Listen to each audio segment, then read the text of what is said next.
Herkese merhaba, YouTube Çiçekli Mutfağım kanalına hoş geldiniz. Bugün sizler için muhteşem bir ıspanaklı pide tarifi paylaştım. O kadar iddialıyım ki bu tarifin üstünde kesinlikle tarif tanımıyorum. Denedikten sonra ne demek istediğimi anlayacaksınız. Tattıktan sonra daima en garantili tarifiniz olacak. Bu kadar iddialıyım. Hem yapımı kolay, hem pratik, hem de lezzetli. Üstelik evde olan malzemelerle kolaylıkla yapacaksınız. Bu arada eğer hala kanalıma abone değilseniz abone olmanızı, bildirim zilini açmanızı ve bu videoyu sonuna kadar izlemenizi önemli rica ederek hemen tarifime başlıyorum.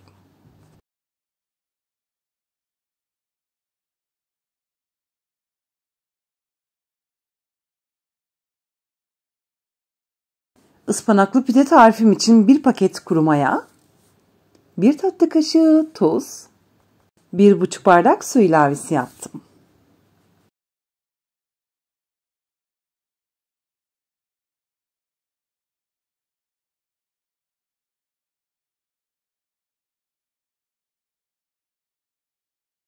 Dört bardak da un ilavesi yaptım. Biliyorsunuz ki ben bütün yemek tarifleri videolarımda standart su bardağı 200 ml kullanıyorum. Yine her zaman olduğu gibi bu malzemelerin bütün detaylarını açıklama kısmına tek tek yazacağım.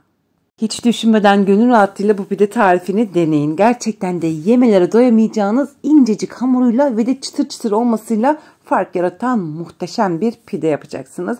Deneyen herkes çok beğenecek. Ben de zaten çok iddialıyım. Videomun sonunda da zaten detaylı bir şekilde göreceksiniz. Bu arada beni hangi ülkeden izliyorsunuz veya hangi şehirden izliyorsunuz? Yorumlar kısmına yazarsanız çok mutlu olurum. Aynı zamanda izlemiş olduğunuz bu videoya da beğeni attığınız için herkese teker teker teşekkür etmek istiyorum. Çünkü beğeniler benim için çok çok önemlidir. Pide hamurunu yaklaşık olarak 4-5 dakika boyunca güzelce yoğurdum. Görmüş olduğunuz gibi ele yapışmayan orta sert kıvamında bir hamur oldu. Şimdi hemen üstünü kapatıp yaklaşık olarak bu hamuru 1 saat boyunca dinlendireceğim.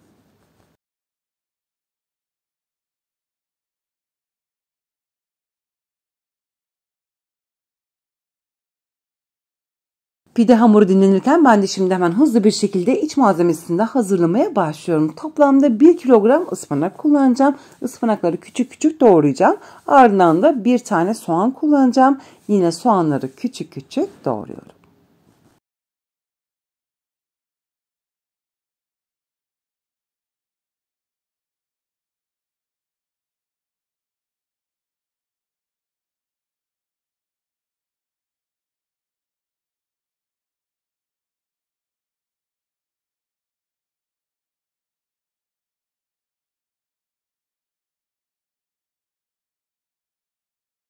Pide hamuru yaklaşık olarak 1 saat boyunca dinlendi. Şimdi hemen tezgahı az miktarda unlayarak toplamda 8 bezeye ayıracağım. Ve ardından da hemen pideleri yapmaya başlayacağım.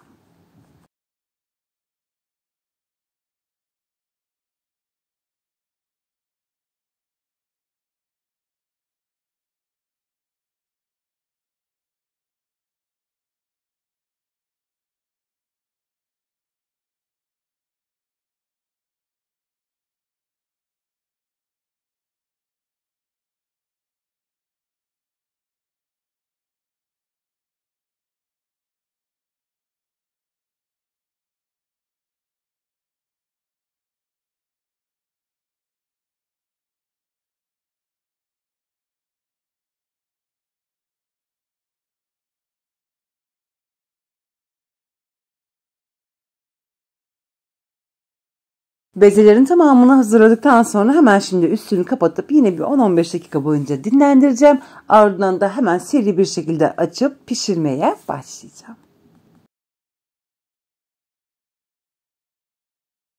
Küçük küçük doğramış olduğum ıspanakların tamamını görmüş olduğunuz gibi genişçe bir kabın içerisine aldım ve buradaki en önemli püf noktalarından bir tanesi ıspanakların tamamını ellerimle yaklaşık olarak 1 dakika boyunca güzelce ovacağım. Ovma işlemi çok önemlidir. Bakın görmüş olduğunuz gibi ıspanaklar şu anda çok hacimli. Bu hacmini azaltmak için bu ovma işlemini yapıyorum. Ovma işlemini yaparken de kesinlikle tuz kullanmayacağım. Eğer ıspanakların havasını almazsam hamurun üstünde çok fazla kaba duracak. Hem şeklini etkileyecek hem de lezzetini etkileyecek. O yüzden bu ovma işlemini mutlaka yapalım. Bir tane küçük küçük doğramış olduğum soğan ilavesi yaptım. Ardından bir çorba kasesi kadar lor peyniri ilavesi yaptım. Evde bulunan istediğiniz peynir çeşitlerini kullanabilirsiniz. Bir tatlı kaşığı biber salçası isteğe bağlıdır. Yarım bardak zeytinyağı ve ardından da baharatlarını ilave ediyorum. Ellerimle hafifçe bası uygulayarak tüm malzemelerin karışmasını sağlayacağım. Bu arada bu malzemelerin içerisine sadece tuz ilavesi yapmadım. Eğer tuz ilavesi yapmış olsaydım birazcık bekleme esnasında mutlaka sulanma olacaktı. Sulanmayı engellemek için tuz kullanmadım. Açmış olduğumuz pide hamurunun üstüne hemen ıspanaklı iç harcını yaydıktan sonra tuz ilavesini yapmanızı önemli tavsiye ediyorum. Böylelikle pideler kesinlikle hamur olmayacak ve aynı zamanda çıtır çıtır ve yumuşacık olacaktır.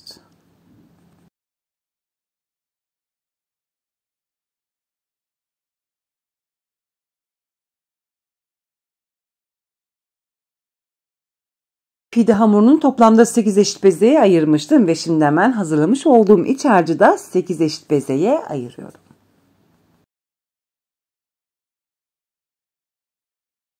Ve artık pideleri pişirmeye başlayacağım. Hemen böyle tepsinin tersini çevirerek bir tane yağlı kağıt serdim.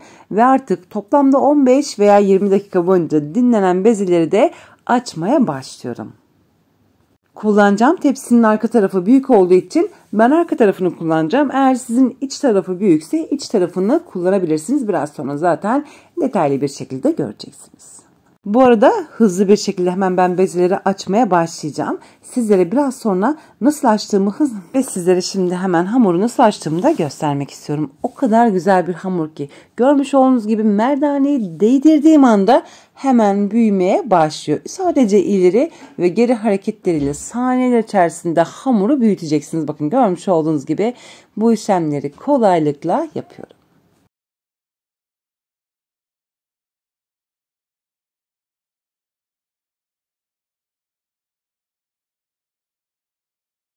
Muhteşem bir hamur. Gerekli olan dinlenmeyi de sağladım ve gerçekten de bütün işlemler kolay olacak. Hiç daha önceden eline merdane almamış izleyicilerim bile bu işlemleri kolaylıkla yapacaktır.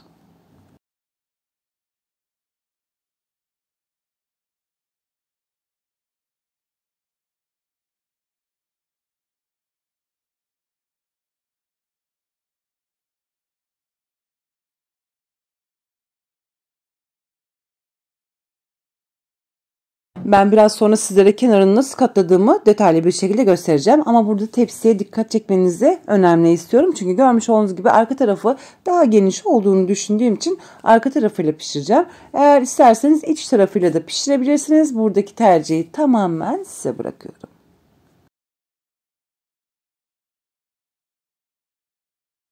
Şimdi sizlere hızlı bir şekilde bezeyi nasıl açtığımı, aynı zamanda pideyi nasıl kapattığımı detaylı bir şekilde göstermek istiyorum. Görmüş olduğunuz gibi bezeyi ileri ve geri hareketleri yaparak ve birazcık undan yardım alarak görmüş olduğunuz gibi kolaylıkla açıyorum. Dediğim gibi bu işlemi eline hiç merdane almamış izleyicim bile kolaylıkla yapacaktır. Gerektiğinde un kullanalım. Tabii ki de gerekmedikçe de un kullanmayalım. Açmış olduğunuz hamuru masaya vurarak da kolaylıkla büyümesini sağlayabilirsiniz. Zaten muhteşem bir hamur olduğu için görmüş olduğunuz gibi açmakta sadece saniyelerimi aldı.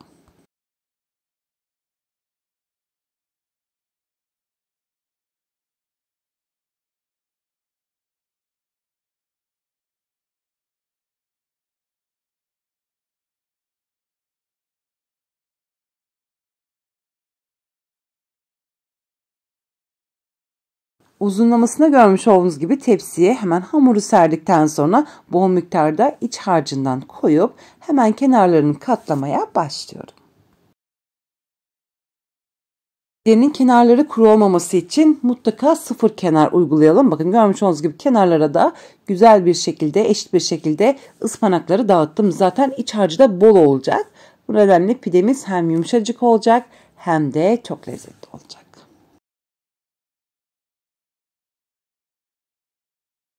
Görmüş olduğunuz gibi kenarlarını kapatma işlemini kolaylıkla yaptım ve uçlarını da iyice ellerimle bastırdım.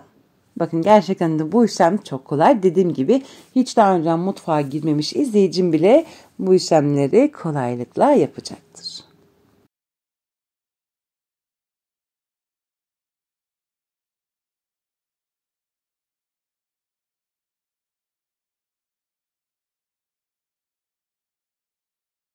Toplamda 8 bezeyi görmüş olduğunuz gibi çok hızlı ve de keyif alarak çok zevkli bir şekilde hazırladım. Şimdi artık pişirme işlemine başlıyorum. Ben fırında açtım. Şu anda 220 derecede fırın ısınıyor. Her tepsi ortalama 15 veya 20 dakikanın içerisinde pişecektir. Kenarları için de yumurta sarısı sürüyorum. Böylelikle pideler aynı zamanda hem çıtır çıtır olacak hem de daha lezzetli ve de parlak olacak.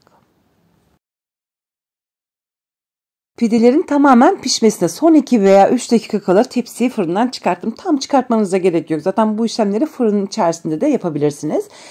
Kaşar ilavesi yaptım. Kaşar da inanılmaz derecede lezzetli oluyor. Daha önceden hiç tatmadıysanız mutlaka kaşarlı da tavsiye ediyorum. Tekrardan ben şimdi bu tepsiyi fırına vereceğim. 2 dakika veya 3 dakikanın sonunda tepsiyi fırından çıkartacağım ve artık servise hazırdır.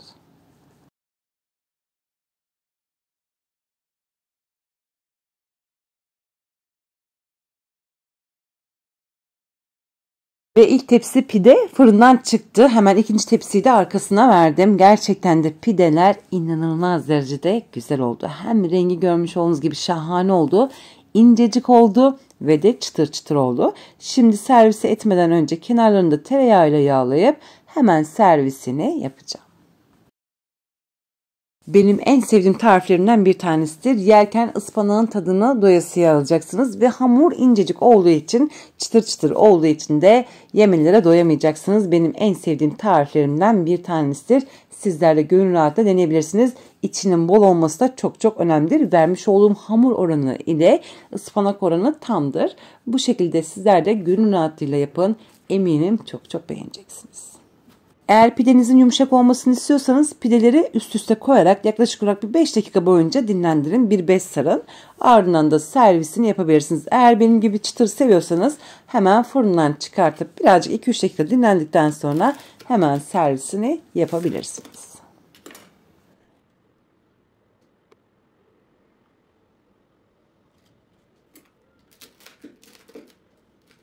İncecik hamuruyla ve de gerçekten de çıtır çıtır olmasıyla, bol malzemeli olmasıyla fark yaratan müthiş bir tariftir. Sizler de gönül rahatlığıyla deneyin.